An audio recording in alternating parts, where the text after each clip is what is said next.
दोस्तों 2021 का 15 अगस्त बिल्कुल सामने है।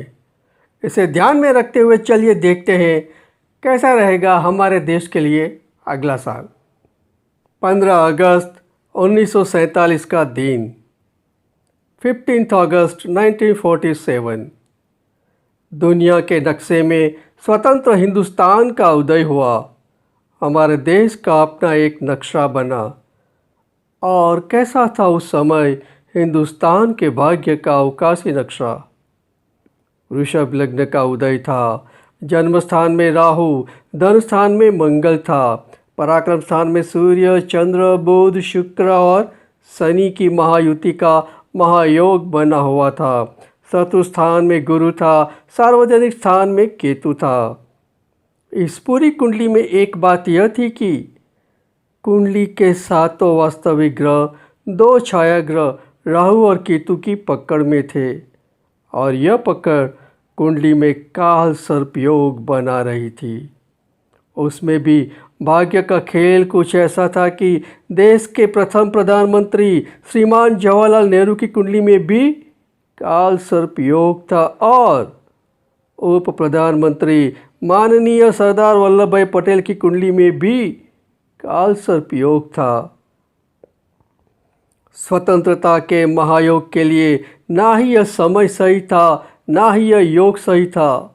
सुना गया है कि बनारस के किसी बहुत बड़े ज्योतिषी से यह कुंडली बनवाई गई थी और उसी की सलाह के अनुसार स्वतंत्रता के लिए 15 अगस्त की मध्य रात्रि का समय तय किया गया था। स्वतंत्र भारत का यह सबसे पहला झूठ था जो काल सर्प के मुंह से निकला था। फिर भी हमारा हिंदुस्तान है मेरे दोस्तों।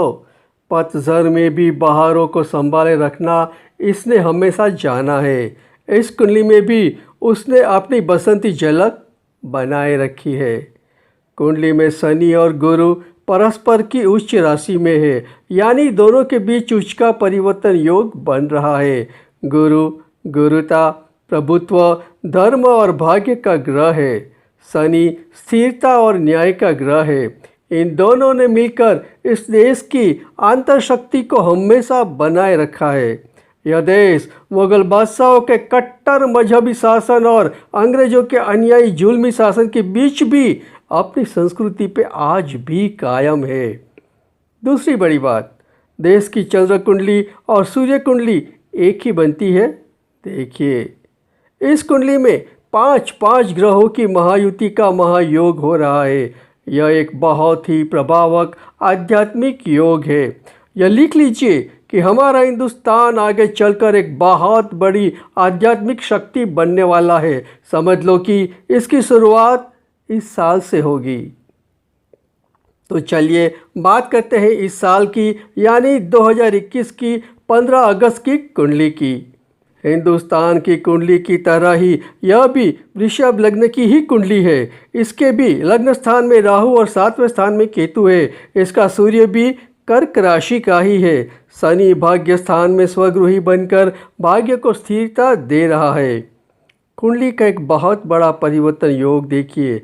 सूर्य चंद्र के घर में है, चंद्र शुक्र के घर में है, शुक्र बुध के घर में है और बुध सूर्य के घर में है।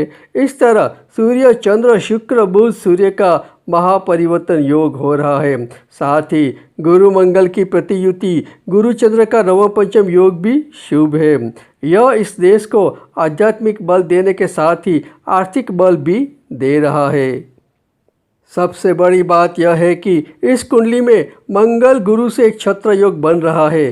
सिंह राशि में स्थित मंगल कुंभ राशि के गुरु के साथ मिलकर छत्र योग बना रहा है। आज का यह छत्र योग आगे चलकर हमारे देश को विश्व का छत्र बना देगा। इसकी नींव इसी साल में डाली जाएगी। इस साल में देश के अंदर बहुत सारे उलटफेर देखने को मिलेंगे। बहुत सारे नेताओं का असली रूप सामने आएगा। उनको प्रजा अच्छी तरह जानने पहचानने लगेगी। पहचानने के बाद प्रजा उनको माफ़ नहीं करेगी बल्कि उनका पत्ता साफ करेगी। इस साल हमारा देश आर्थिक तौर पर बहुत बड़ी उपलब्धियां पाएगा। देश की राजकीय साख भी अच्छी खासी बढ़ेगी। युवा वर्ग के लिए कई नई दिशाएं खुलेंगी। पाकिस्तान के साथ कोई युद्ध हो सकता है जो पाकिस्तान की साख ही नहीं उसका नक्शा भी बिगाड़ सकता है। चीन के साथ भी छोटी मोटी वारदातें होती रहेंगी जो चीन के लिए महंगी साबित होगी। उसे पता चल जाएगा कि यह देश अब 1962 वाला देश नहीं रहा है। भारत और अमेरिका की दोस्ती बढ़ सकती है। दोनों देशों के बीच कुछ अहम करार हो सकते हैं। हमारे दूसरे पड़ोसी देशों से हमारे रिश्ते पहले से भी बेहतर बन सकते हैं। खास करके भारत और श्रीलंका के बीच एक नई ही मित्रता बन संवर सकती है। आईटी और कम्युनिकेशन के क्षेत्र में हिंदुस्तान बहुत आगे बढ़ता हुआ दिखाई देगा।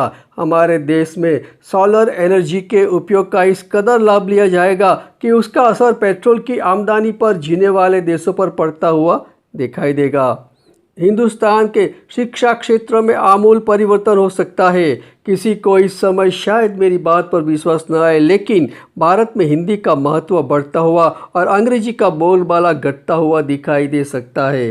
भारत से विदेश जाने वाले भारतीयों की संख्या में कमी आएगी और लौटकर आने वालों की संख्या बढ़ती हुई दिखाई देगी।